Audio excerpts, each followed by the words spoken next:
This is the Aftermarket Radio Network.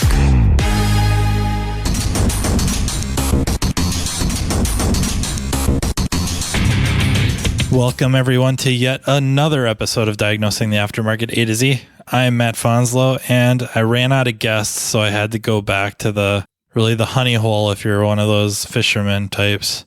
Talking to you, Jeff, bringing in my really good friend, Sean Tipping of the Automotive Diagnostic Podcast. So thank you so much for joining me tonight, sir. The pleasure is mine. Always great to get to talk to you, Matt. And while we're thanking each other for opportunities and showing up and all that jazz, I would like to thank our sponsor, NAPA AUTOTECH Training. Are you tired of searching for trained technicians? If so, let NAPA AUTOTECH help you build a technician, just like Build-A-Bear with their Build-A-Tech program. These 3-day courses cover one of 4 individual topics: brakes, electrical, steering and suspension, or HVAC, through a combination of classroom lecture, hands-on, and utilizing training mock-ups. Visit NAPAAutotech.com.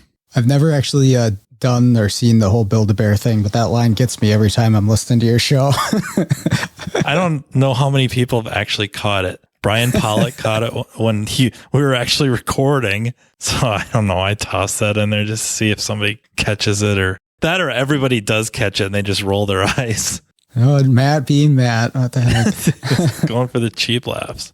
Cool, man. Well, what have you been up to? What's new? I don't want to talk about it. Yeah, how's that Beamer going? Of course, right? Record a podcast about how things really don't go sideways unless you mess up. And of course, I have a 2022 X5 that I followed everything by the book. And I've got ICOM A next, and I, hook it up all the way I'm supposed to. I put the car in the proper programming state, if you will. Quality voltage maintainer, buckled the driver's seatbelt, flipped the door latches, and leave the door open because it was in a light collision and it needed one of the front cross traffic radar. So in this case, the driver's side, and you have to program it. Well, BMW, you don't just program a module, you program all of them. Every time? Or is it just if they're behind? Well, okay. Technically, I think if they're behind, then if they're up to date, it'll skip over. So it'll go through the programming. I don't know if AutoLogic counts so much anymore, but they're the first ones that I recall doing so. And then Autel has that capability where you can just program a single module. It might force you to do a cluster of modules. So maybe 2 or 3 you have to do. You can't do just one. It'll force you to do a couple others, are pertinent to whatever's going on. Not unlike General Motors. Diesels really come to mind, right? That you can't just program the engine control module. You can't just program the injector driver module. You can't just program the TCM. It's going to do all 3. You really don't have a say in it. So it's really very similar to that. Only in this case, instead of 2 or 3 modules, it's 60 or 30. The heads up kind of started going haywire. Everything else just went to hell in a handbasket. Get hooked up with LMV Bavarian, Justin Morgan. If you're doing any amount of BMWs, I cannot stress or recommend enough, pay the monthly subscription and get hooked up with LMV Bavarian. It's owned by Seth Thorson, but Justin Morgan makes it go. He's the main tech support, and he fought it for a long time. He got the heads up back, but the rooftop and the AC module, if you will, they went no com. They're done. Yeah, oddly enough, the BMW dealers stock these modules for a 22. For a 2022, and the parts, manager or parts counter person kind of let slip that these are problematic. I'm guessing there's not a lot of X5s rolling into the dealer going, "Hey man, my sunroof's not working, my AC doesn't blow cold." They're bricking them while they're programming them too. So it'll be interesting to see if I can get any kind of compensation out of it. I'm going to assume no, but what happens if I unplug those modules or pull the fuses for those modules before I begin the programming process? It'd be much better for Morgan to be on this, but in my case, because it couldn't finish the programming on those 2, it wouldn't do the programming on DME2. So now the car is dead. It's not moving. I'm guessing like when it pulls the test plan, it knows it's all equipped with. And then when you got no comm, I don't think it'll just skip over them and finish programming. It wants them there. And if they're not there, you're SOL. Now, a couple days from now or after Morgan hears this, he's going to maybe call me up and say, yeah, you're all wrong. And we'll have to do another episode where I don't know if it'd be something where like every other module is at now a higher level of software, and then now you have other issues because those two you left out aren't. But again, I just don't do enough of that to really. I'm sure if I thought of that, 100 other people already thought of that, so it probably isn't the solution to something like that. But man, I wish I knew more to be able to respond intelligently, because I think like E chassis we got away with a lot, and then F chassis a little more shady. This is a G chassis, so I think it's even worse. Less and less stuff to get away with. So we're avoiding programming F chassis with Autel long ago, and I don't know anybody that would even attempt, nor do I know if it's even possible to do so with the Autel. E chassis, you just program whatever the single module, or if you wanted to do the I level, usually could get away with it. Or if you deep sixed a module like I did using the ICOM and ISTA D or ISTA P, I guess, ISTA P, you kind of got it back. Like they had a module resuscitation routine. You could just kind of get away with it. I did it all with the factory tool. I did it the right way and I still got bit. That just sucks. Yeah, that does suck. It's like you weren't trying to do the Autel special where if it fails, you're just like, well, okay, China. But you did it the right way with all the right stuff, and it still bites you in the ass. Yeah, I think the same exact thing would have happened at the dealer, only they would have had the parts department there to go grab the modules, and the customer may have never known. I am exposed, so now I look incompetent, which is fairly accurate, but it just looks really bad. And there I sit, like we might be eating these two modules to the tune of, I don't know, $2,000, $2,500. That's one thing, especially when you're dealing with the general public, but I even find it dealing with shops in general, is trying to explain a situation like this. Like I used all the factory tools. I followed the process. I did everything to my ability that I could tell that was right, using the right tools, and something went wrong. They're just like, well, you probably just didn't know what you were doing. That's the way they see it, because they don't understand. You're just supposed to hit buttons and stuff happens. You must have hit the wrong button. Yeah, in a situation like that, man, it's doing the whole car. There's so much out of your control. I tried to explain it. The collision shops, they're cool. The customers, they weren't irate or anything. You couldn't see steam rolling off their foreheads, but you could tell they were disappointed. I tried to explain it in such that it wasn't throwing BMW itself under the bus. Like your car's a piece of crap. Sorry. I tried not to do that. I tried to be very, very adamant. This is the same exact equipment the dealer would have done. This would have happened most likely at the dealer as well. You just may have never known about it. I don't have the ability to hide it quite that way. They took it really well. I just said, really, the big issue is this is how BMW does it. And they've done it this way forever. Any other vehicle sitting in this shop, if we were going to replace a module, we're probably just going to program that module and we're out. And that's so in BMW world. And it's always been that way. And they've had a couple hiccups here and there with different modules, CAS modules crashing, the, HUH had issues with those. I didn't bring up that I thought I was going to have issues with theirs. It happens. Luckily, it's pretty rare. Or in this case, like, it seems like this might be a well-known issue that BMW is going to fix something. There's going to be an ISTA D, because you program these via ISTA D, not ISTA P. ISTA D diag rather than ISTA P program. You program these via ISTA D diag, and I'm assuming there'll be an update. They're going to figure out what's going on or how to do it where it won't lock them up or brick them the same way. Yeah, because that's coming out of their pocket at the dealership. So you get one of these tomorrow, different car, but you have to go through the same process. What's yours or what's your shop's process at that point before you start? What do you do?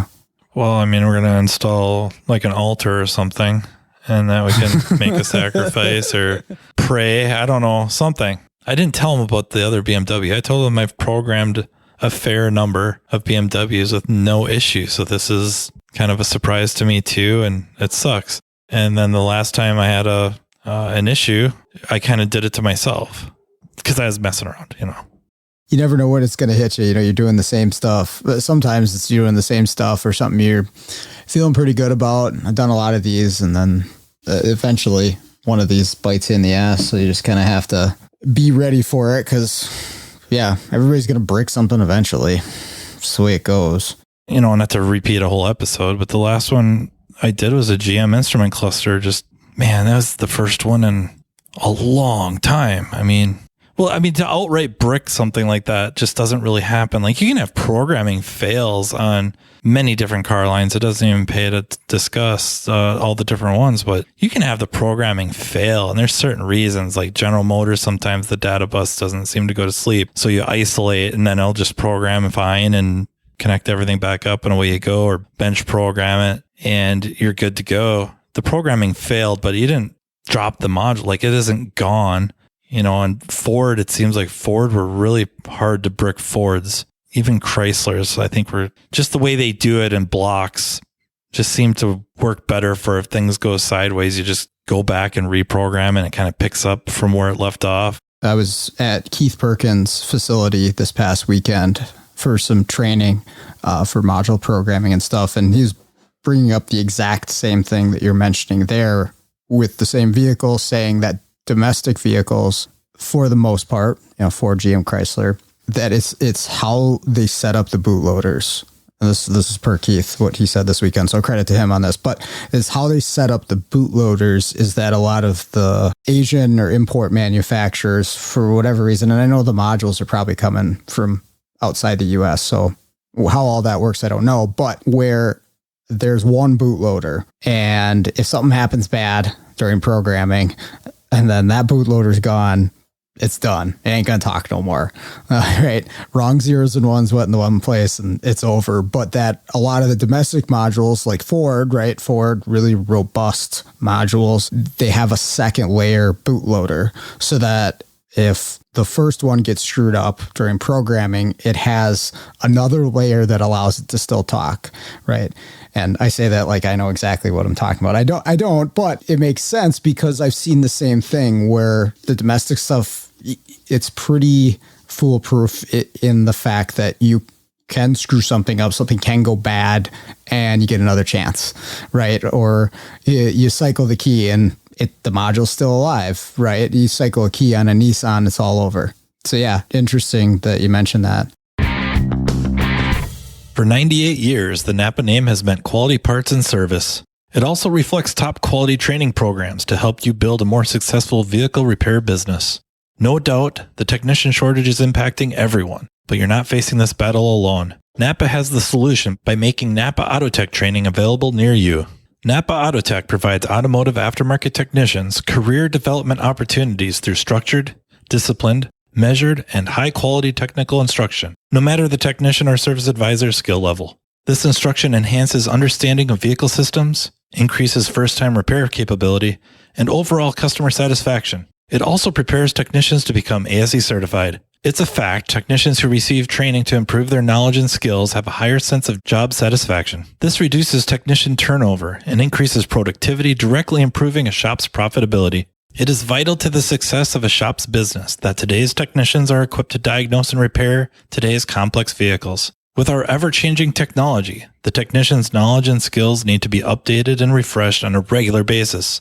As you labor over the decision of whether to send your techs to get their skills sharpened, keep in mind, NAPA AUTOTECH training is an investment, not an expense, and it's available to all. Much of NAPA AUTOTECH's training is offered in more than one format to accommodate varieties of learning styles and training preferences so each person can maximize their learning. Whether you're more of a hands-on person or enjoy learning at your own pace, NAPA AUTOTECH is here to provide you with the training you need in the format that works best for you. To learn more about what NAPA AUTOTECH offers, contact NAPAAutotech.com. I stole it from somebody, but I don't think it was Keith. I'm almost positive it was Thornton back in the day for his like Ford programming, or introduction to programming is probably Ford because it was so easy. If you're going to do a J or, of course, OE factory, but for J programming, the Fords were a really good one to start out with. They're just super, super easy, kind of, for lack of a better word or term, I guess, phrase, held your hand. I'm pretty sure that's where I heard that, because I think he intentionally was trying to brick one and he couldn't. Just disconnecting power, disconnecting it, shutting the key off, and it would fail. And then you go back and just program right over it. PMI.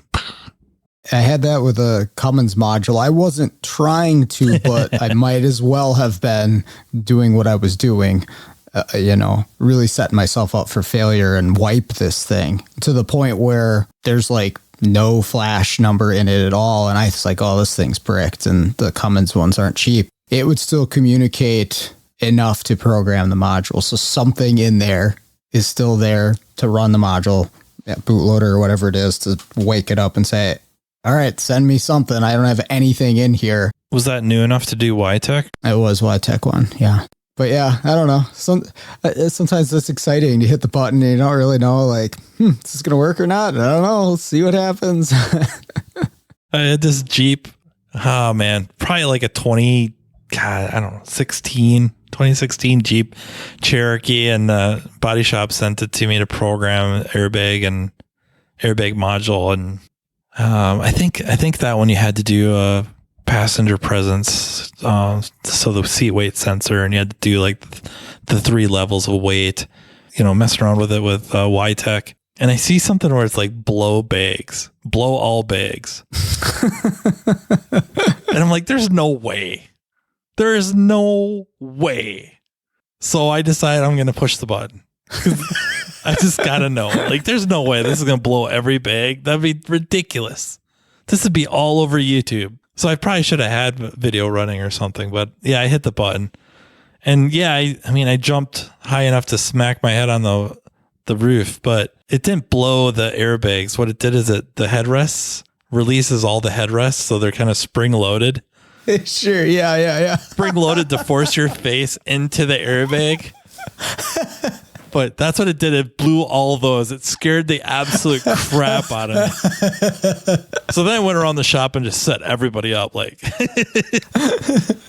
you need to experience this. They're like spring loaded or whatever. The active headrest, you could push it back into its loaded state. Okay. Scared the crap out of me though. It's like, what could it possibly do? And I hit it a little bit of a bang, nothing like an airbag going off, but still enough to make you kind of go, whoa. Oh man, that stuff's fun. I mean, you got to be careful so you don't hurt somebody doing something. But man, that stuff's fun. We had it was in tech school, like high school tech school. Like we had a shop in our high school, but the washer nozzle had gotten jacked up, and to the point where it was like turned 180. So when you'd hit the washer, it would go straight out in front of the car past the hood. So we got everybody that we could to check the fog lights or the turn signals or the headlights, right? Hey, can you check that? You get up in front there and then you hit the washer, just do some. It was fantastic. And I'll never forget that. So we had one of those old parts washers that had that, I don't know what you call it, like bendable nozzle. Yeah. So I aim it like straight at you. So if you're not paying attention, you go and hit the button or hit the switch and it just shoots right out at you. We had a tech and a service advisor in a shop I used to work at, one of the first shops, and they hated each other. Hate. Whatever. One day they started to really get into it. And a coworker and I, instead of breaking up the fight, ran and got folding chairs so we could get a front row seat to watch. Which ended up breaking up the fight because they're watching us fighting over, getting these folding chairs out and setting them up so we could sit down and watch this match go down. And that all by itself ended the fight. So we do stuff. The problem was it would always ramp up. Like it would rarely just die unless someone, the manager or the owner would come and be like, hey, you guys got to stop this. But if it just left to us 20-some-year-old techs, like it would just continue, like grease under your door handle, taking the brake clean and unloading it in somebody's pocket while they're not watching, or, just that sort of stuff would go on all the time. But yeah, it gets out of hand if it's not managed when you got a bunch of 20-year-old guys doing it. We would take the Cheetah. The shop I worked at the time was attached to a convenience store. It was like a gas station, all that stuff. And they'd have expired food that from the gas station that they'd offer it to us as the technicians, because who cares about us, right? So it would have all these expired little Debbies and stuff, but we'd load the barrel of the Cheetah full of these. Just launch it. Obviously, we're super busy. We had a lot to do, but Harvey works at a Canadian Tire, right? If you don't know what a Canadian Tire is, it is like a big mall attached to a big tire shop, or a sizable tire shop. And Harvey used to take, like small bags or nitrile gloves or whatever, and fill them with acetylene and light them off. I've heard that's extremely loud when those things go off. Oh, yeah. The last one he did a garbage bag, and it blew the windows out.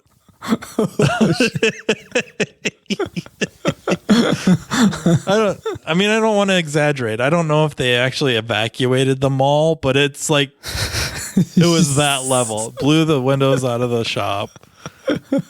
It's like, we had lots of snowball fights, for sure. Anytime, if you don't live in a climate where it snows on a regular basis, the cars are coming in with snow on them, depending on how much you swept off of them, but they have snow on them, and it's just going to get thrown at your buddy across the bay. It's just the way it is, particularly when he's not expecting it. I don't know. There's a certain level of camaraderie, though, that's created out of it, especially when it's not very malicious. Like, it's more than just co-workers. There's the camaraderie, and I think that's pretty important. I would say the way it's created now, at least where I'm around, is just trying to rib people or give them a rough time, tease, stuff like that, just bantering back and forth. That I would say a lot of that's created that way. As long as you don't have somebody, who's really big hothead and takes everything very seriously, or just doesn't have a sense of humor, you can get a group of people in a shop or a business or something, and you get a little bit of that going. Like you say, it gets everybody closer together, as if you weren't. If it was just all serious all the time, there's no jokes, we just do work here. Like, you're not going to be as connected to those people as if you're having a little bit of fun and there's some jokes and things going around. So that's got to be a difficult thing. Like, if you wanted that in a business or in a shop or something, like, to, I don't know if instigate is the right word, but you want to, okay, let's get a little bit of fun going here. You could easily go too far, or you could easily piss somebody off, probably nowadays more than ever. So it's like, how do you approach it? I've heard of people doing stuff that's just, I don't know, at what point did that ever seem like a good idea? Like, back in the day when they'd be rebuilding transmissions on the bench, and they'd go either steal a piece or they would have a leftover used part, and then whoever would get that thing all back together, be ready to go back in with it. And they're like, hey, what's this from? And then they start tearing it back apart. If I was going to do that, it would be, if you start to take it back apart, the jig's up. We're not going to do that. Yeah. You stop them before they get too serious. Yeah. Okay. So we would do this all the time. Somebody, big engine project, timing chains, pulling a cylinder head, whatever, right? And they go to fire it up the first time, and you take a wrench on whatever is metal near the engine. Right? Like, oh man, that doesn't sound good. And the guy's just like, oh gosh, dang it, what the heck did I do? Yeah, that's a good one. But before they actually start taking anything apart, you're like, hey dude. Or if they're doing like a fuel pump in a Ford, you go, when they're not looking, smash the inertia switch, so when they get done, now it's still no fuel pressure.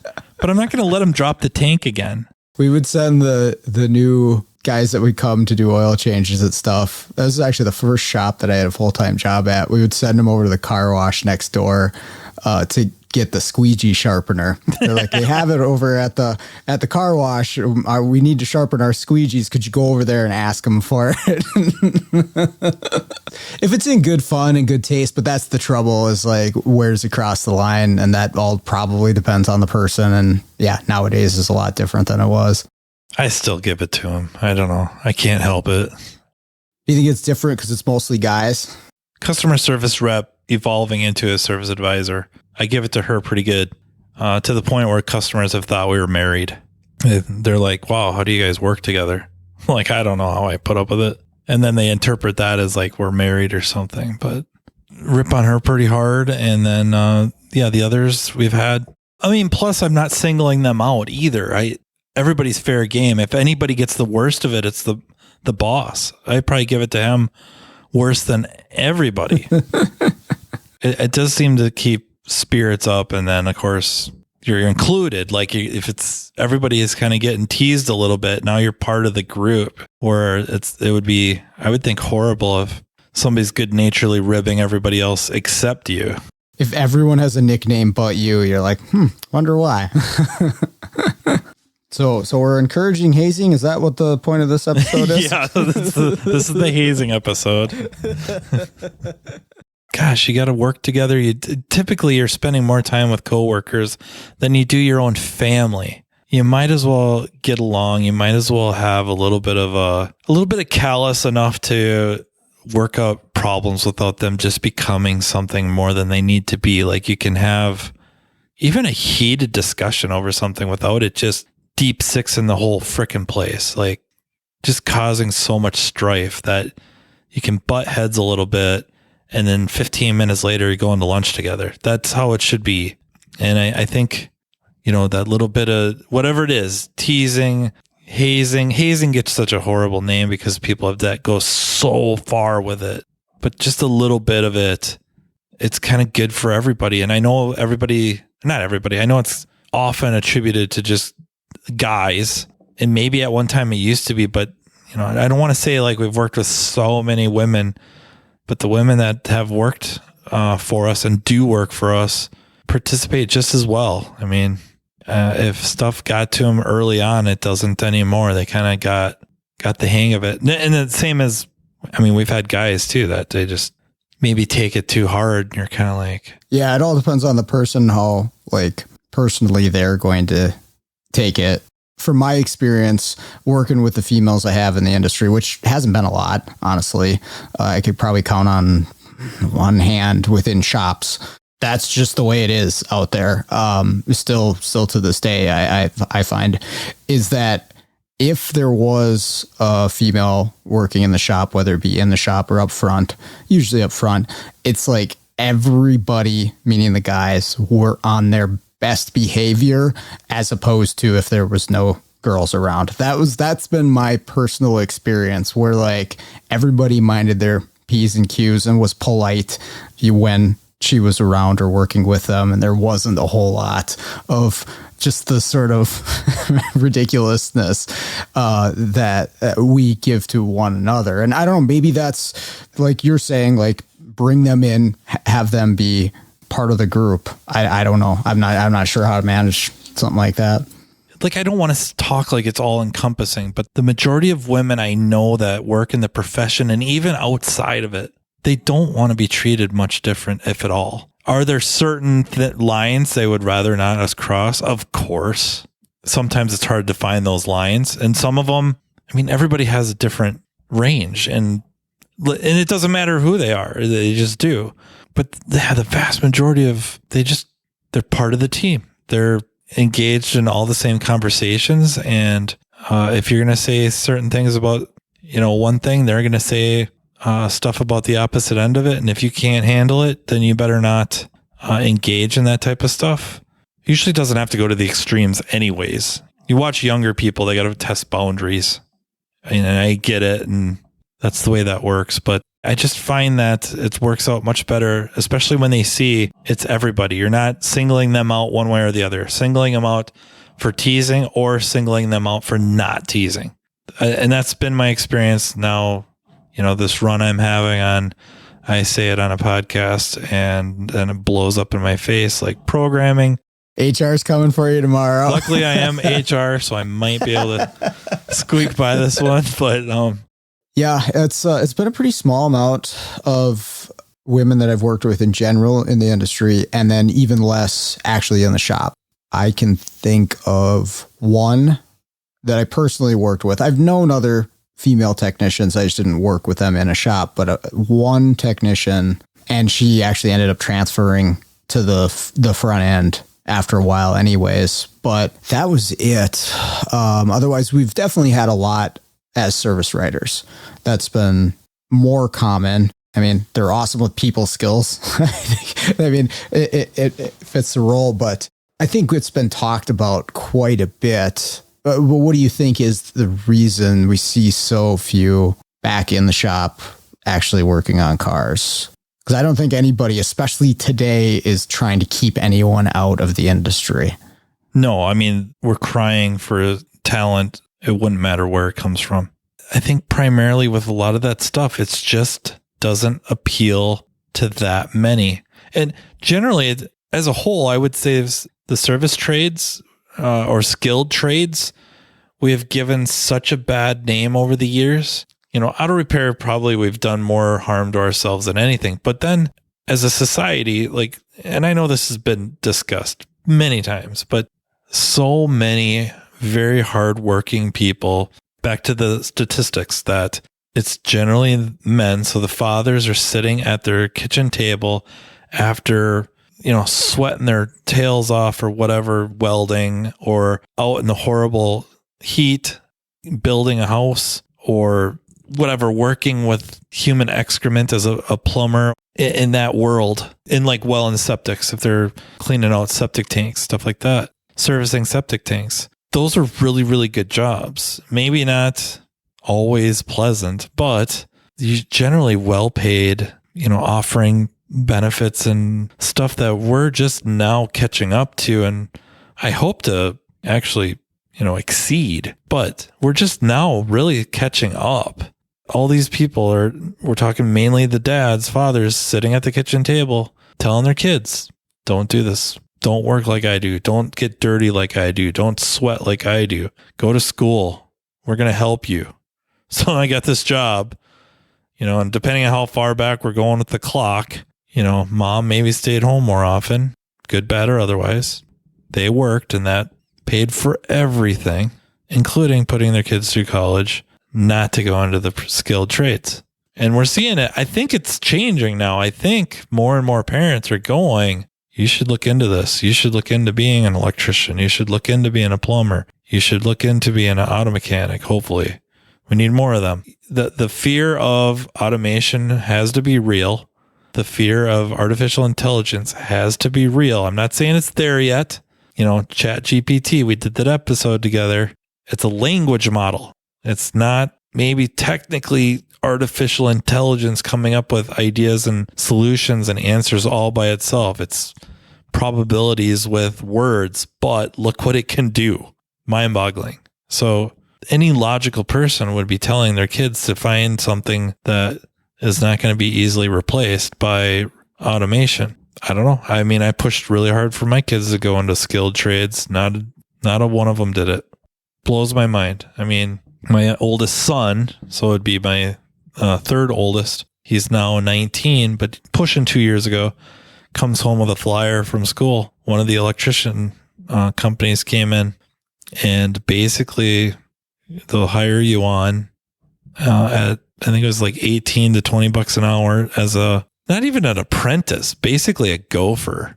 And if you kind of show that you have what it takes, just like a work ethic, show up on time, listen, take orders, and seemingly care about what you're doing, they will put you through school. They will pay you to go through school. So not only are you not accruing educational debt, you're also making an income. And they have it all structured out on what's going to happen after you graduate school and get your certificate. And you spend however much time as an apprentice and then take an exam, do what you got to do. Now you're a journeyman. You'll be making in this bracket, and you do this for however long. And by itself, that was a pretty darn nice looking career. And then, yes, you could become a master. This is the criteria to get there. And if you did it, you're now in this bracket. And that looked rather lucrative. Where are we? We're nowhere to be found on that. And this is like an independent small business. He's an electrician. It's not some franchise. What did your son think about that? He probably was thinking about it until I said, hey, you should think about that. And then he went, yeah, maybe not. So I should have shut my damn mouth. Which most people listening to this feel I probably should have long ago.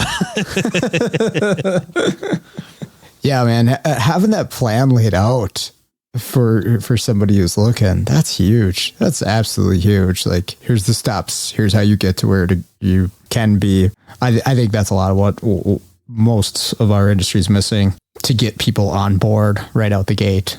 And in some cases, it's just that there's a block. There's only so far that you can get, even if we were to lay out the plan for you. But man, having that and having the steps and having the ultimate goal, it's going to be a big attractor for a lot of people. But then, yeah, on top of it, paying for school and all that, all that stuff. And they're rolling the dice because they have to. They're rolling the dice that they're going to invest this into you, and you're going to at some point be a profit center for them. And we do the same thing. I don't know. In many cases, the way things are, at least around us, I don't feel so bad trying to hire a lot of people and then letting them go if I have to, because I feel like they'll be out of a job for 3 days. They can pick up something that will replace what they were doing. And I don't feel like it's that we're paying so little. It's that there's a lot of jobs out there. They're starting them out at really, it's hard to say high wages, but good wages. So I just feel like a lot of the stuff out there on how to hire people is very optimistic. There's probably more stories of it being successful than not successful, but it's just how you hear a lot of people went through whatever training, how to interview, the hiring process, working interviews. They hire them. They feel so good about the hire. And 2 weeks later, they're firing them. Everybody kind of puts their best foot forward and puts on the show. And then once they're in the door, that's when you find out what they're really like. I mean, we've had people we've hired now, they're still with us and they're great. And one of them starts out and it was just stumbling out of the block. A few months later, it's like something clicked and now he's terrific. Another one we just didn't see coming. Like we thought he'd just kind of be a C, maybe a really late B level tech. No, man. He's right out of the gate showed that he is a terrific R&R guy. So it's like, I don't know, maybe I'm just horrific at picking out character or whatever. It's tough. And I guess my experience from it comes from the college where you'd see these fresh faces in, 18, well, even if you hold a program, like 36 at a time. And you can pick out like, oh, hey, that dude or that gal is going to be a stud. Like they're going to be awesome. They've got all the tools they need and a great attitude. That's the other one that's easy to spot. It's easy to spot like a great attitude. And I feel like most people, if they have that good work ethic and good attitude, we can figure it out. We'll find the place for you, right? But there are a number of people, and in that case, students and young people, where you might not see it right away.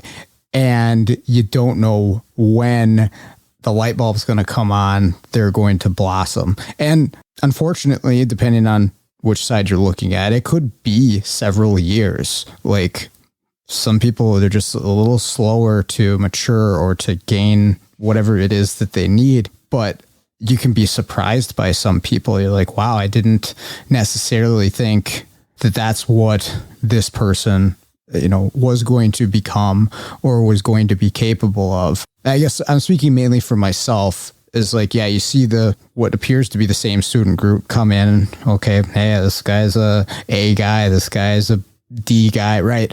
But not necessarily. And I tried to remind myself of that based on advice from the coworkers that I had at the college, but then also kind of seeing it myself over the progression of just our short course.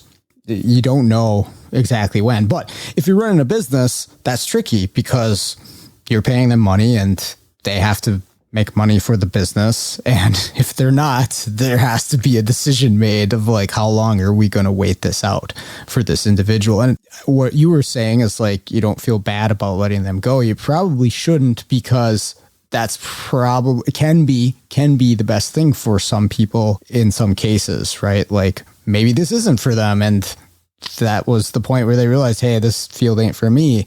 Or maybe it drives them to be like, oh man, I got to do better. Rather, as you just kept hand holding them along, they're just like, all right, cool. I'm good at this. I'm making money. They like me. They're paying me. I don't need to get any better. Yeah. Sometimes that can be the kick in the butt that somebody needs to improve themselves. When I was going to my 2-year, kind of that first year, I was at a Ford dealer, and it just didn't really end well for me. Yeah. It kind of gave me a bit of an FU attitude that I'll show you. I still don't think that if I stayed, I could have ever reached whatever level I'm at. I'm not sure I know what that means anyways, but I don't think I hit it. I don't think there's any way. I think it had to happen that way. Like, it's just like tumblers in a lock. You know, it had to happen that I went to the dealer, got some good reference material, got stuff to think about. You know, I know I'd talked about it, I think on Compton's, the Jaded Mechanic podcast, that I got to put together the SBDS, which is the Service Bay Diagnostic System, as a big box analyzer. And I got to see them use it, and I got to kind of look over their shoulder, and didn't know what I was looking at, but it gave me stuff to think about. And then when things kind of fell apart there, having a few months delivering parts for CarQuest, that gave me time to process stuff. And then what really sent it into high gear was that 3rd year diagnostic program. And that's where a lot of light bulbs went on. And then getting into an independent shop, it worked out that it was an independent shop, but I think any shop that just let me figure it out, that was so important that it happened that way. I think if it happens other ways, I don't think I'm where I am now. I just don't see it. Maybe, but I doubt it.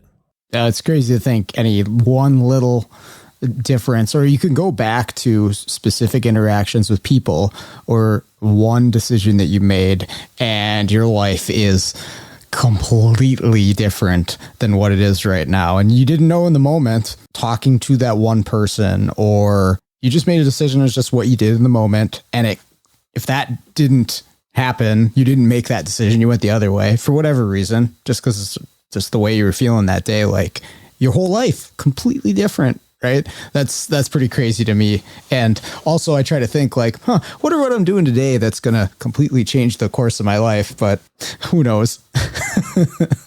It's name droppy, but it's the way it's got to be. You think about people that contribute to saving careers. Thornton, how many people do you know were out? They were like contemplating getting out, going to do something else. They're sick of it.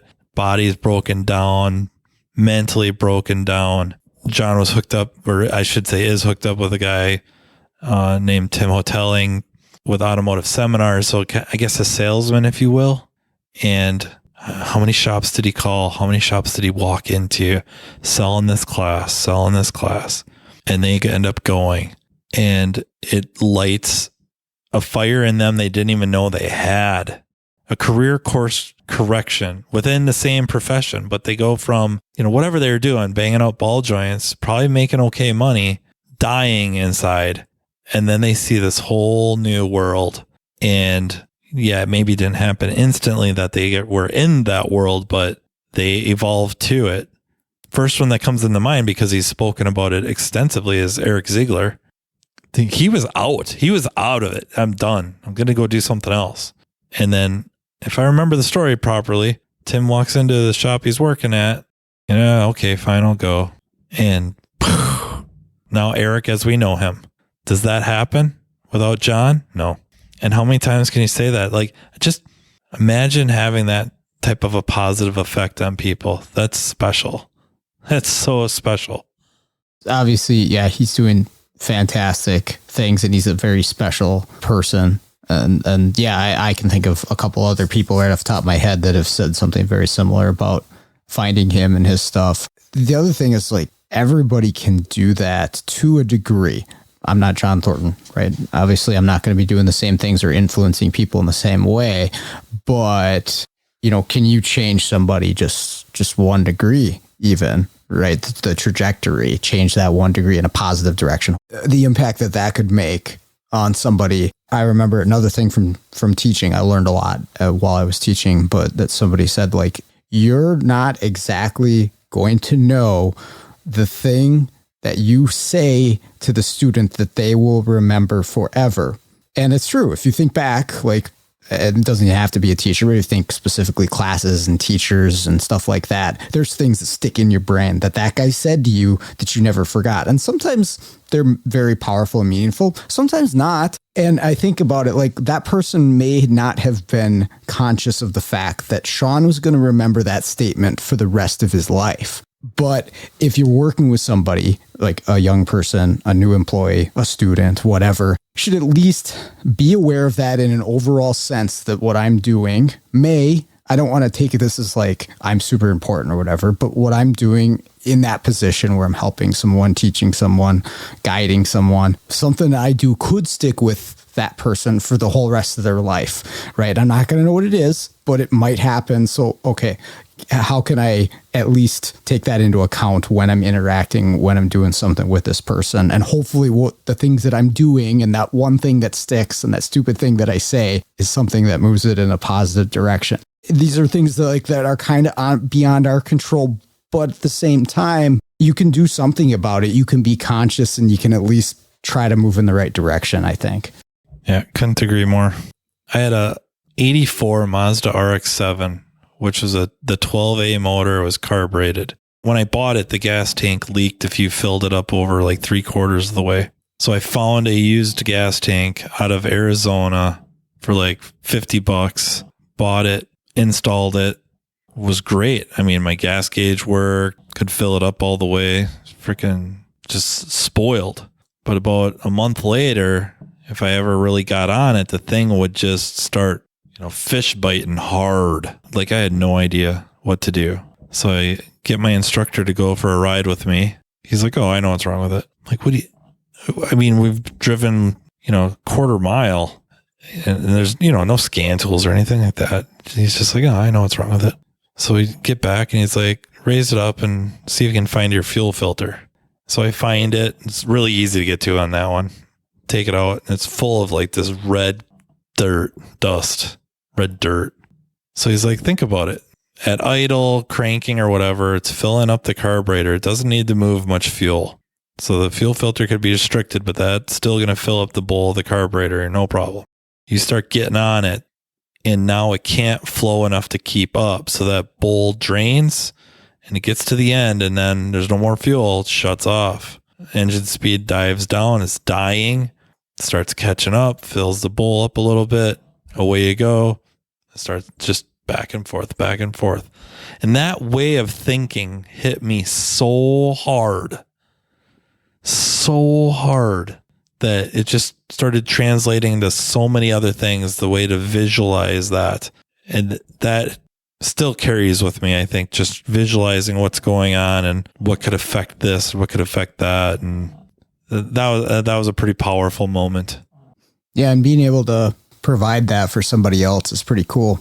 If you have that opportunity, I'd suggest anybody who hasn't at least, attempted, I say teacher, but I don't necessarily mean go do that as your full-time job, but like you're in a teaching role in a shop a lot of the times if you're an experienced tech, because there's always new people coming in and always people who don't know stuff like that. There's your opportunity to do that thing, to help explain that process or component, or the light bulb comes on partly because of what you showed them, the information you shared, how you explained something, whatever it was. Like, I think it's a privilege in a way to be able to do that for other people, but it's so cool to be able to affect someone else's career or, their ability to do what they do positively. So like, I don't know, why not? Like I want to do more of that, or as much of that as I can anyways. To finish the story, I put a fuel filter on it. It was good for another month.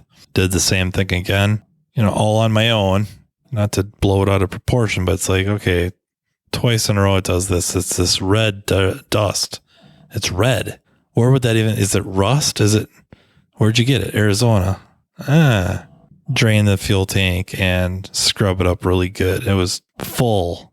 Should have did it before I put it in. Didn't even occur to me I should have washed the tank.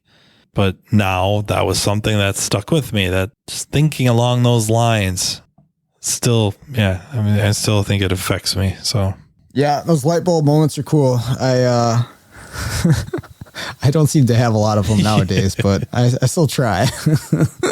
My light bulb moments usually involve, man, you're such an idiot. Ugh.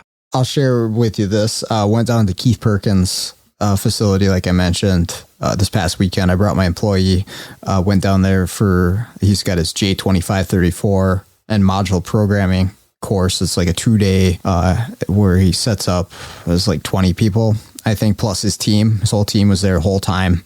Liz and the Zacks, and a really nice facility that he's still getting some stuff, set up. Like they've got more plans on getting it, but awesome place and an awesome course too. I brought my employee down there just to get some formal training on the programming side of stuff, because he'd never really had that. It's just what I've shown him how to do since he started. He did a little bit at Chrysler, but that was about it. But that was really good for him. Keith and Liz, they really took care of us. I mean, the food was fantastic. I ate so much food this weekend. It was so good. The training was awesome. The people were awesome. My guy is saying, he's just like, wow, I didn't know, that there was this kind of training out there. He's like, most of the technicians out there have never been to Vision, never been to anything, that's set up that way, where, like I say, they took care of us this whole weekend. And he was impressed and learned some stuff. So anyways, I guess where I'm going with this, I just got to hand it to Keith and Liz and their whole L1 team down there. All super awesome people and really cool. So if anybody has the opportunity to go do that, I say go take it. It's worth it. Yeah, it's turning into a terrific resource for us, all of us. The L1 training website that you can subscribe to is well worth it.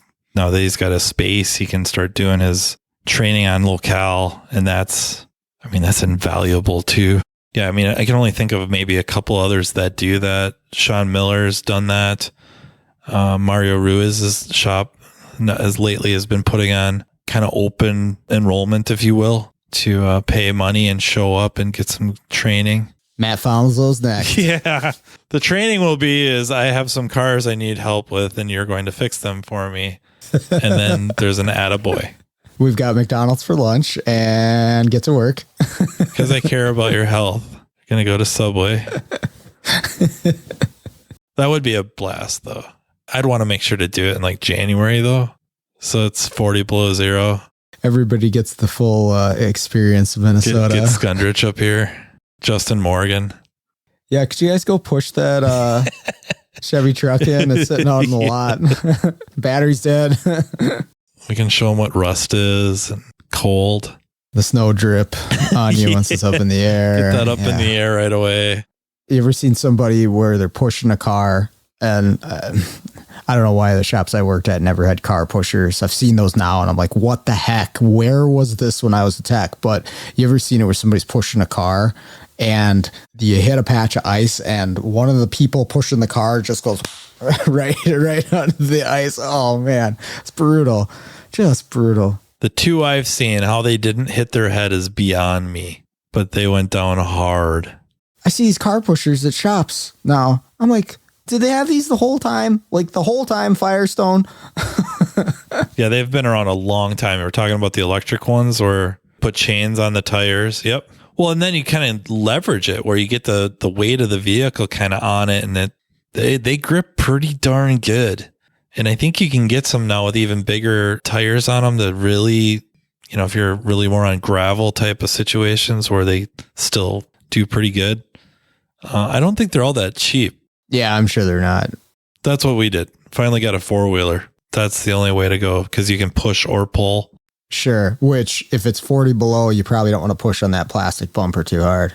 A step up maybe might be if you have a forklift that can get around and then build yourself a little bit of I guess you could buy them too, but you could build yourself a bit of a apparatus that looks very much like a tow truck and get under the wheels and just lift it up enough. It doesn't have to be the whole car like they used to do the Indy cars, but just pick them up and then, drag them around or push them around that way.